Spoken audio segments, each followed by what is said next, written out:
It's all very well when it's going well, but when it's not going so well, it's so important how that information is delivered.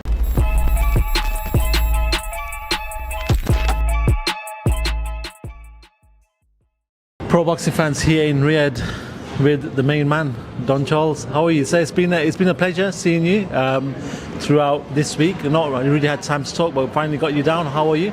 I'm very well. Like I always say, I feel blessed to be here. I feel privileged, and it's showtime. It is showtime. First of all, I do want to ask you. You've come to Riyadh before. You've been to Poland with Daniel and stuff. But how has this been different for yourself with Daniel, especially for a fight that has so much meaning to it? I know you've been in a fight with Usyk before, but this one has a lot of meaning as well. Every fight has its own meaning. So every fight is important. This is the most important because it's our next fight, and every fight is a must-win, including this one. I do want to talk about Daniel and talk about his progression and with yourself. Obviously, we know Daniel from previous losing to George Joyce, and then you took him under your sort of cloak, and he seems to be a lot more confident. Yeah, when I talk to him, he's a lot more confident. He seems to have grown into a man. Have you seen a lot of changes from Daniel from when you got him to the point you are at now? Well, it's a natural progression. Remember, this is our third fight together. Inside 12 months. Coincidentally, June the 1st is the fight, Saturday coming, and June is the month that he joined me a year ago. So how fitting will it be to get this victory, a very important victory will it be when he does it, and in that last 12 months, the personnel he has fought against, and the first fight we went into was against Usyk, who's now the undisputed world champion, and my boy did really, really well in that fight, considering we'd only been together 16 weeks prior to that first fight. Yeah, and then coming off the back of that disappointment, we believed we won the fight, but it wasn't given. So we marched on, and we got given the Baby Miller fight. A very tough fight because he was an unbeaten fighter. Unbeaten fighters don't know how to lose. Yeah, and he did a very good job on beating the loudmouth American who was calling Daniel all sorts of things, accusing him of all sorts of things. And in the way that he beat that man, God is great, the planet, the universe is great. And from that, like you quite rightly said in the beginning of this interview, that he's matured, he's grown. Yeah, every fight he grows in stature, in experience, and with age. He's only 26, just turned 26, so remarkable what he's achieved. I do want to talk about his stock. It seems to have risen a lot, especially with the Jarrell Miller fight and even the Usyk fight. A lot of people showed a lot of respect, and I believe that his stock rose. There was a lot of people saying it's an annual point, such a great fight against Usyk, and even to a point where people are saying, is Usyk declining? There were so many questions after that fight that Daniel did. How much do you have to just rein the whole situation in and to make sure everything is focused in on Hrgovic without sort of seeing the hype and everything bandied about with Daniel Dubois? Well, I'll be probably one of the best people when it comes to hype. I never believe the hype. Okay. Whether it's for you, against you, I put my blinkers, like a racehorse that has blinkers, that's me. That's my approach as a coach. We are aware of what's been said, but we don't pay attention to it because that's hearsay, that's people's opinions. They're entitled to it. All that matters is our own personal opinion, our family, close family, their opinion counts. But apart from that, we, not being arrogant, we don't care about other people's opinions. They're entitled to have their opinions. Filip Hrgovic is a fighter that a lot of people have known about. He's put himself into a position with the IBF, but when I talk to boxing fans and people in boxing, they haven't been overly impressed with his performances against Zhang, against McKean, and then at his last fight against Demori. A lot of people just sort of oversaw that. Do you believe that you're going to get the best Filip Hrgovic, the one that a lot of boxing fight fans are expecting from Filip? Yeah, every fight you prepare for, it would be foolish of us going into it being complacent. This is Daniel Dubois' toughest fight to date. It is, for a lot of reasons. I'm not going to go into them.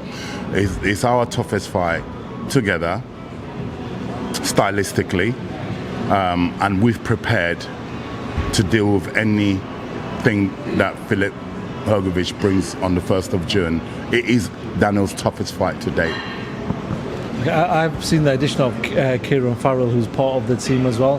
Where does he lie amongst the team with you and Daniel? Yeah, he's a very key member of our team, a new member of our team. You know, I did an interview a while ago back in London, and I explained it this way because I love football, and my team is Tottenham Hotspur, and this is general occurrences within setups in football, right? You have they bring in a goalkeeping coach, a defensive coach, attacking coach. They even have set pieces coach, and guess what? There's one manager. So if I watch other outfits worldwide, we're not the first people to bring in a personnel with a certain skill set that will only benefit the fighter. Yeah? So we recognize that what Mr. Kirill possesses is an exceptional coach, young coach coming through. He's going to add, he's only going to add to what we already have to make it better and stronger and faster, right? So it would be foolish of us not to include someone. I might bring in someone else if we feel that we need another area to strengthen the team, to make the fight. After all, it's all about making the fighter better. It's not about egos. Fair enough. I do want to talk about the main event, Deontay Wilder and Zhilei Zhang. As somebody who's watched both fighters in the past, so what do you make of that fight? How do you see that fight playing out? Yeah, it's a very good fight, very good matchup for this part of their careers. Who would have thought that would happen? Who would have thought that Parker would go and beat Deontay Wilder? Who would have thought that Parker would have gotten the victory, got off the ground, the canvas twice to grind out that victory against Zhang? Who would have thought that? And I salute Parker and his coach Andy Lee to be able to have turned that fight around. Not many people could have done what he did last December. So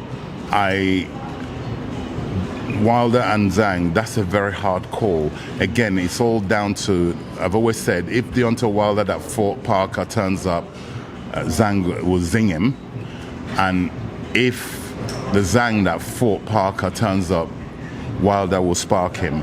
And it's a really good matchup. Obviously, my concentration and focus has to be on our fight, but obviously they're on the same show as us, so there is an interest there. I watch all heavyweights. It's my duty to keep an eye on all the heavyweights. So yeah, it's a very interesting fight, and we're fighting before them on the card. So it would be nice to get our win, then sit back and see what happens with that fight. Talking about other heavyweights, I do want to talk to you about Fury Usyk before I let you go.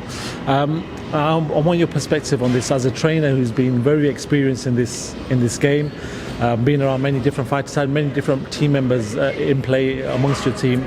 There's a lot of talk right now about Tyson's corner in the 7th round going forward and the amount of voices that were giving him instructions. Don, I just wanted your opinion on that. Have you seen, I'm sure you've seen the clip, and what did you make of it? And do you believe that there only needs to be one voice that the fighter needs to listen to? Every team has their strategy. It wouldn't be right for me to say wrong or right. Everybody operates in a different way. What we do, me and my team, there's a rule: one voice at a time. At a time. Don't talk over each other. On Saturday we've got a big fight. It's very important that it's just one fight at a time. Yeah. Give instructions to the fighter, because otherwise the information could be missed. That you're trying to, after all, you're trying to deliver information to the fighter, the one in there having a fight. So it has to be, you have to be very careful of how that information is delivered. You know, especially under duress. You know, it's all very well when it's going well, but when it's not going so well, it's so important how that information is delivered, and not by multiple voices. It should only be from one voice. The rematch has been set for December 21st now, it seems, in Riyadh. I want to ask you, as somebody who's been around experienced heavyweights, is it a difficult task for Tyson to rectify what he needs to rectify to get the victory, or do you believe that he has it in him mentally and physically to beat Oleksandr Usyk?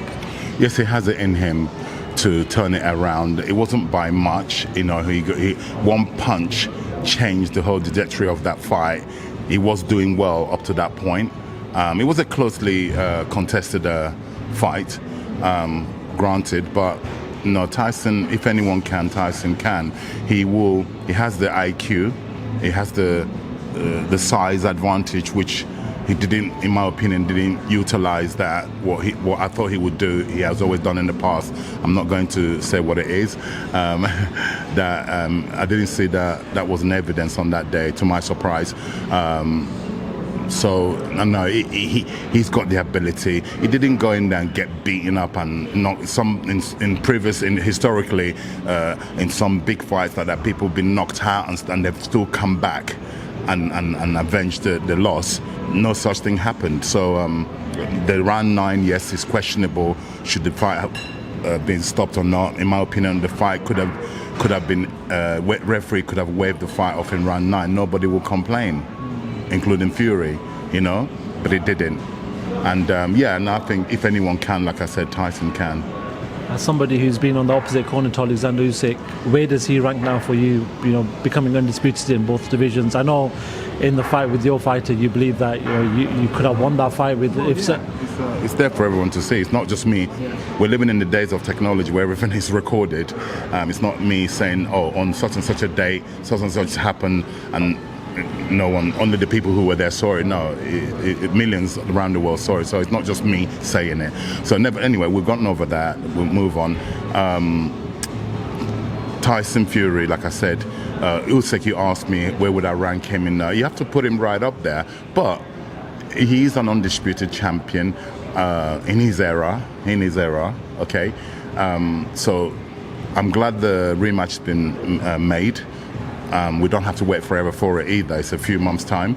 And to be a great, considered as a great, he has to go and do it again.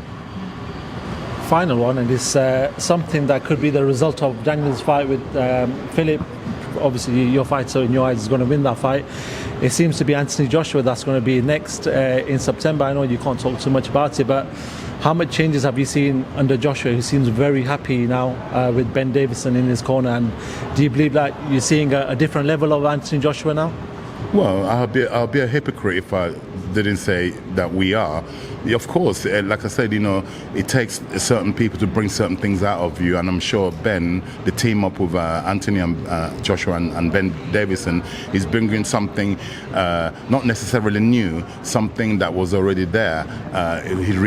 Ben would have reactivated something that was already there. It's just about that chemistry. Getting that person to have that chemistry where you're going to ignite maybe a dormant component in the brain or mind. From my observation, that's the only thing how I describe what's happening for them, and good for them. Wicked. Don Charles, always a pleasure seeing you. I know you've got a busy week with training and sort of fitting out different schedules with the timing change over here, but thank you very much for giving me your time as always. Good luck with the rest of the week, and we will speak to you on Fight Night. Thank you very much, Don. Thank you.